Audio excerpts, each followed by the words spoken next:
Welcome to It Depends, a sales tax podcast by TaxConnex. I'm your host, Brian Greer. Sales and use tax can be confusing and very overwhelming, but it doesn't have to be. Whether you work in industry or at a CPA firm, or just someone who wants to stay informed about the latest sales tax laws, we've got you covered. Periodically, we'll explore different aspects of sales tax. So whether you're a tax pro or a novice, tune in and join us as we attempt to simplify the complexity of the sales tax world. This is It Depends, because with sales tax, there's rarely just one answer, and often that's our answer to many questions. It just depends.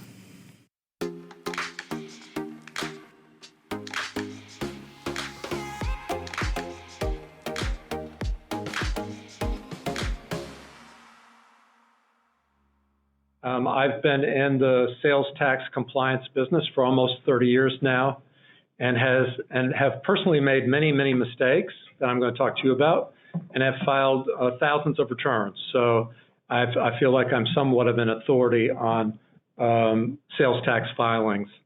Our agenda today is all around the tax return, and it's actually not just the filing itself, but it's everything that goes into it and managing it, and also the follow-up with the jurisdiction. So we're going to talk about the billing system, the tax calendar, your general ledger, the tax return itself, what kind of staff and resource issues we generally see with returns, and then, of course, a potential audit. So we'll talk about an audit trail. The first thing we're going to talk about is the billing system. As you know, the sales taxes that are reported on your tax return are generally driven from the tax calculations that occur in your billing process. Your customers pay the tax to you, and you report it and remit it to the jurisdictions. So the link between what you're invoicing to your customers and what you're reporting on your tax returns is very important. And some of the things or differences we see between the billing system and the tax reporting are nexus differences and tax type differences. For instance, you could be billing taxes within your billing system, and yet you've not filed a single tax return. You haven't tracked the tax data to be aware of a potential future filing return. So where you're calculating tax in your billing system does have an impact on your potential filings. Also, the tax types you set up in your billing system can impact your returns.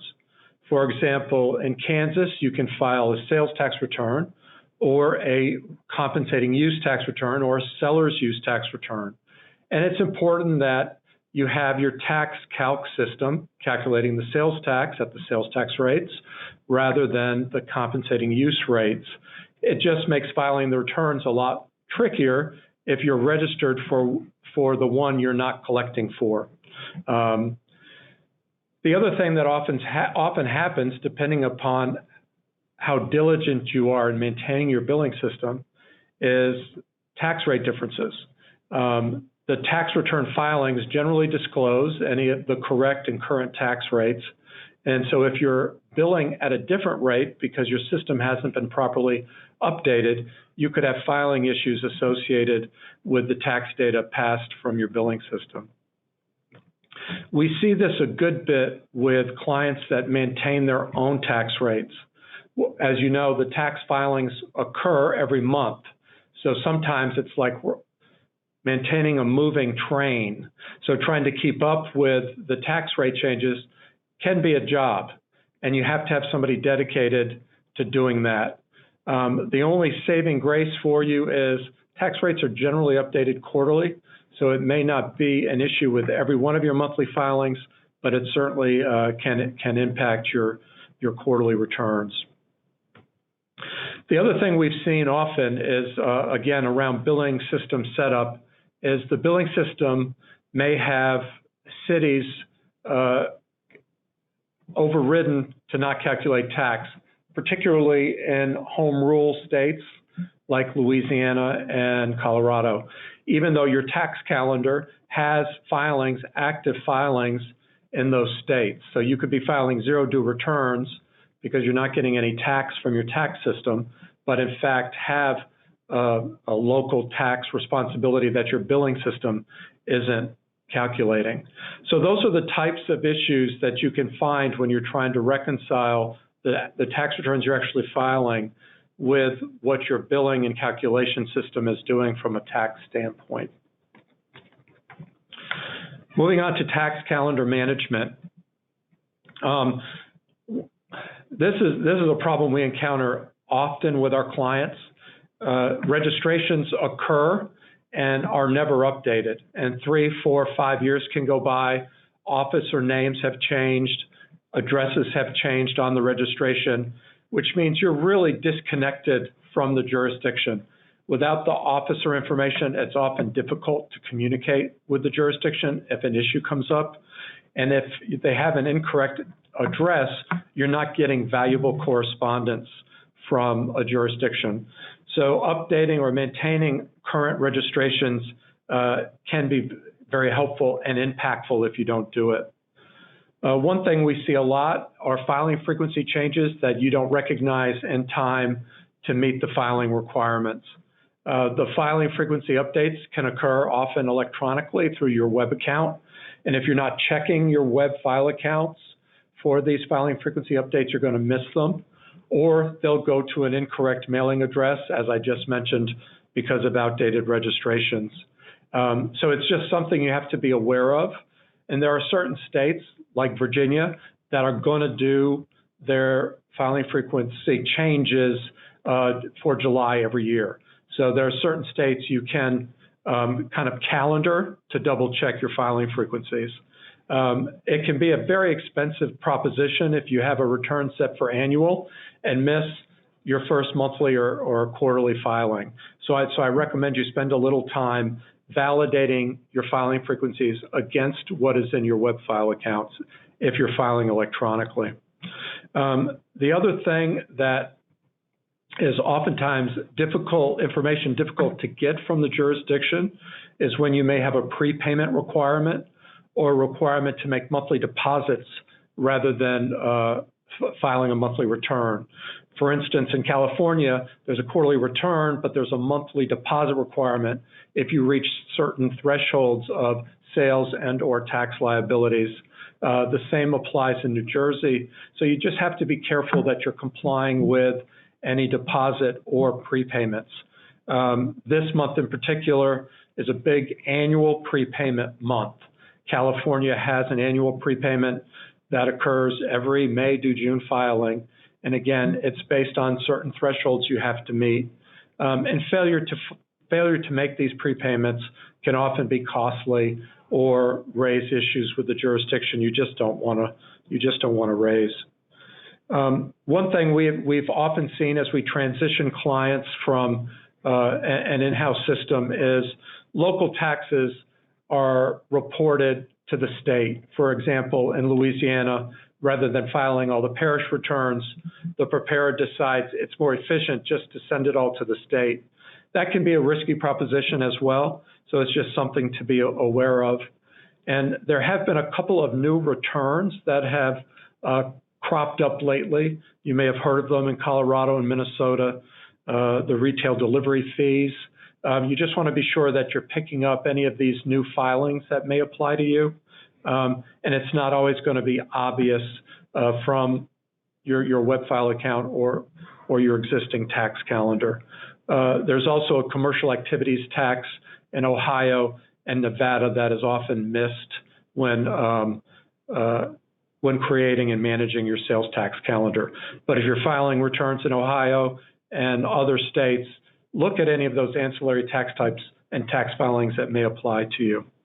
All right, moving on to your general ledger. As a CPA, this is rather a hot button for me because I'm a firm believer in reconciling my liability counts every month. And oftentimes I see my clients don't do it. But your general ledger is really going to be a key reconciliation point for you, just to make sure you're capturing all the sales tax that you're actually remitting and any adjustments or credits that you also may be booking to your general ledger account that you're not running through your billing system. So I highly recommend that you reconcile your account. Related to that is use tax accruals. Use tax accruals are often, they don't run through your billing system, but it could be a big amount for your tax filings. So make sure if there is a use tax liability in your general ledger, that there's some process to capture that data in the sales tax process. When you're making payments to the jurisdiction, it's really important to confirm that they got the payment. I know that sounds like a redundant function, but oftentimes jurisdictions don't receive your check. And the way you're going to know that is by looking at your bank statement and making sure your check cleared. The other thing is your ACH debits to the jurisdictions. It's so easy to fat finger an account number or routing number when you're filing a return. So make sure that your debit payments actually clear the bank. And it's going to be a red flag for you if it hasn't cleared timely, and it'll allow you to follow up with the jurisdiction and potentially avoid a notice. And one thing to be aware of, most of the jurisdictions have an ACH debit, or your Treasury Department may have an ACH debit block that will prevent some of those jurisdiction payments from clearing. So make sure if you're remitting for the first time to a jurisdiction, especially, that your Treasury function doesn't have will allow that debit to come in without any special information to remove the block. All right, moving on to the tax returns. I mean, some of the basic things that I'm sure most of you have experienced are late filings or missed payments. A lot of the issues we've talked about previously can drive that, but a late payment or a late filing penalty can be very expensive and should be avoidable at all costs if you can do it. I've worked with a couple of clients recently that had billing system issues. They actually couldn't generate their invoices, so there wasn't a sales tax calculation that occurred that month. We filed zero dues. It was important to get the tax return filed, especially because no tax, even though no tax was going to be reported. The absence of tax does not mean you can't file generally. So it's very important to do that. We have found that there are some states, like Florida and Texas, that may have a mismatch in due dates for the returns versus the payments. For instance, in Florida, their due date is really the 19th if you're doing an ACH debit. So be sure you don't wait till the 20th to do that return and make your payment, because you could find yourself with an unexpected penalty and interest. Many of the jurisdictions have mandatory e-file and payment now, so a paper filing will potentially create penalty and interest for you as well. So it is very important to be sure you have web file accounts. It doesn't only make you more efficient, but it'll keep you better connected with the jurisdiction, have better access to your account information, and hopefully avoid notices. And one thing about these web file accounts that can be a bit of a nuisance, if not an obstacle, is the dual authentication required to enter the accounts. If you're a first-time filer, you've been given login credentials, you may not be able to enter without an authentication code that goes to an email of another person. So be sure you're prepared to manage the receipt of those dual authentication code emails so that you can timely get into your web file account to file your returns. I also recommend that you spend a few minutes on your web portals once you've filed the return. Look at the messages and look at the notices or the letters, as they're called, because you're gonna get information in those messages and letters. I will warn you, there's a lot of junk you don't need, and go ahead, delete them, close them out. I find many of my clients come with very, what I call noisy web file accounts, because they fail to delete the letters and messages. Consequently, you see a lot of information that is outdated and can potentially create anxiety that isn't necessary. It's also a great means of finding out if you have prepayments or filing frequency changes, as I mentioned in the previous slides. The web portals also include information on other tax types.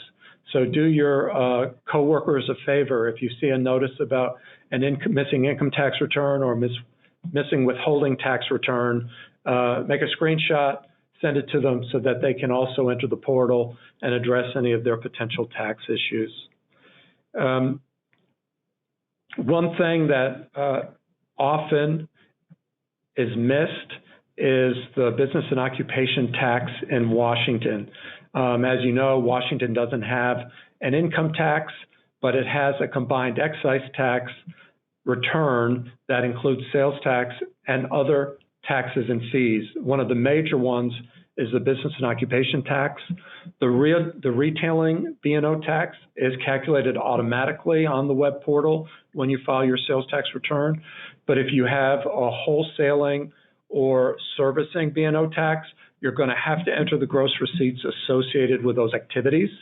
And they can be pretty significant amounts if you do a good bit of non-sales tax taxable activity in Washington. So don't forget your B&O taxes in the state of Washington. And the other thing I'm going to mention is notices. Obviously, our objective and your objective is going to be file a tax return that doesn't generate a notice, because a notice simply means rework. If you have to follow up with the jurisdiction on anything associated with what you paid or reported, it's just going to cost you rework. So manage your notices. As I said previously, if they come in the mail, you're not certain, if you haven't received any in a long time, you may want to double check your registration to make sure they have the correct mailing address, because you don't want to miss a notice. One of the what I would call drawbacks of the states is they over-communicate. So you're going to see and receive a lot of mail that you don't need, but you have to go through it all to figure out what is important and what requires an action step from you. So have a process in place to capture and track your notices so nothing is missed accidentally. Okay, staff and resources. Sales tax compliance is not a value-added responsibility for any of my clients. This is a tax collection responsibility imposed on you, and you want to do it as efficiently as possible. That often means you don't have dedicated resources to it, or you've got somebody doing it without any oversight or review. So one thing I do recommend is if you don't have what I would call a managed sales tax process, have it reviewed periodically so that the person doing the work every month has a safety net to know that what they're doing and how they're doing it is right. There's often a lot of judgment that goes in to some of the decisions to file these returns, and you just want to make sure that those decisions make sense for the business. The filings occur monthly, so the mistakes are going to pile up. If they happen once, they're most likely going to happen for many more months if you're not watching it. So that's one of the reasons oversight or review is important. Back to the web portals, when they were originally set up, they were set up with an administrator. If that administrator leaves the company and you no longer have access to it, and the person that previously filed your sales tax returns leaves the company, and you have full responsibility for getting the returns filed, it's going to be very difficult for you to get into some of those web portals if you don't have absolutely all the credentials, all the authentication codes you need, as well as the name and access to the administrator if you have any problems getting in. So it's very important that that's well documented, or at least maintained by more than one person on your team. Because this isn't a value-added function, we often see that knowledge or capacity to handle the sales tax is single-threaded through an individual. And so if your entire process is built around one person, either one person part-time or the part-time job of a full-time person, make sure that the process is documented. So if you lose them, you at least have documentation to refer back to get somebody else trained but single-threaded capacity is often a big risk in the sales tax return process. Okay, finally, the audit trail. It's never guaranteed you're going to have an audit, but if you do, 3 or 4 years or sooner after you file a return, it's really important that you have some sort of work papers together or some sort of data that you've stored related to the tax returns you filed, so that when the auditor asks a question or asks for information, you're able to answer it. If you've lost the person that prepared the return originally, it's going to oftentimes be much harder to get any related data or work paper. So have a process in place to capture that, so it's not a problem if that person leaves. We tell people, generally an auditor never looks at your tax return when they audit you. So it doesn't mean you shouldn't prepare the return as accurately as you can, but they generally don't look at it for audit purposes.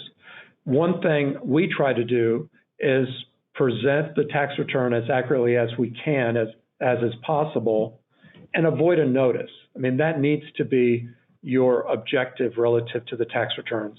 Get all of your collected tax reported and remitted, presented as accurately as possible. But if you try to be perfect, you may be working much harder than you need to. Just remember, you want to avoid a notice, and an auditor is generally not going to look or ask for a copy of you. They'll ask for a copy of your returns, but it's rare that they're ever going to look at it or tie your data back to it. What they are going to do, though, is ask for your data and any related invoices that supported the data on your return. And those are the things you need to be most concerned about when an audit comes up. One thing to note, I said the tax return form is important as far as preparing it correctly so that it's not rejected, it doesn't raise any red flags for the jurisdiction. It's similar with your invoices. So double check the presentation of your invoices, because if you lump taxable and non-taxable items on your invoice and only report or collect tax on the non-taxable portion, you could potentially have a significant audit risk just because you didn't properly present your charges on your invoice. So that's something to think about as well, and indirectly related to the tax returns. This has been It Depends, with another episode explaining the complexities surrounding sales and use tax. We'll see you next time.